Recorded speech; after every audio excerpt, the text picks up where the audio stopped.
Je m'appelle Giancarlo Pinna et je suis le directeur de l'association L'Interloc qui porte dans le 18e arrondissement de Paris un projet de ressourcerie.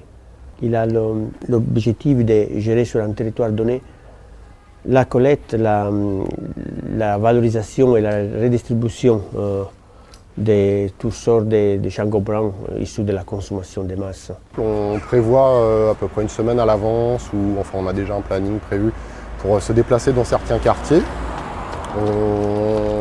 On essaye de s'installer avec des objets pédagogiques pour expliquer un petit peu quel est notre travail et qu'est-ce qu'on peut faire à partir des déchets, qu'est-ce qui deviennent ensuite pour expliquer aux gens ce que c'est que le tri.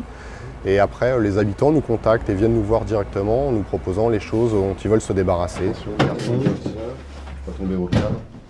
Bon, je prends ça déjà.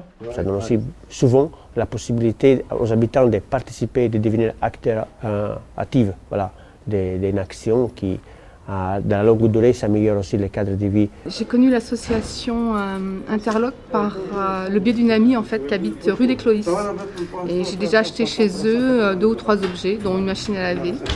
Je trouve que c'est un moyen de faire bénéficier d'une seconde vie à des objets qui resteraient dans des caves ou finiraient en fait en déchetterie, des choses comme ça. On travaille avec plusieurs bailleurs sociaux pour justement aller sur des ensembles importants d'immeubles qui sont implantés dans des quartiers populaires et pouvoir travailler avec ces gens-là.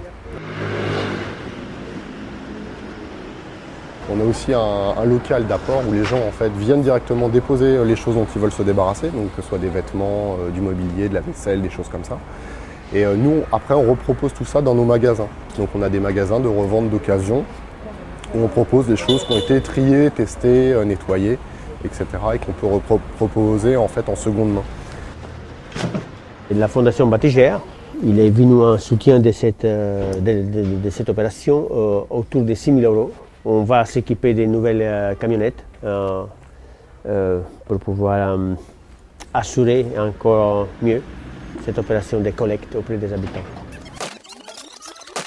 Une halogène, une chaise, encore. Voilà, c'est des kilos ça. Hein.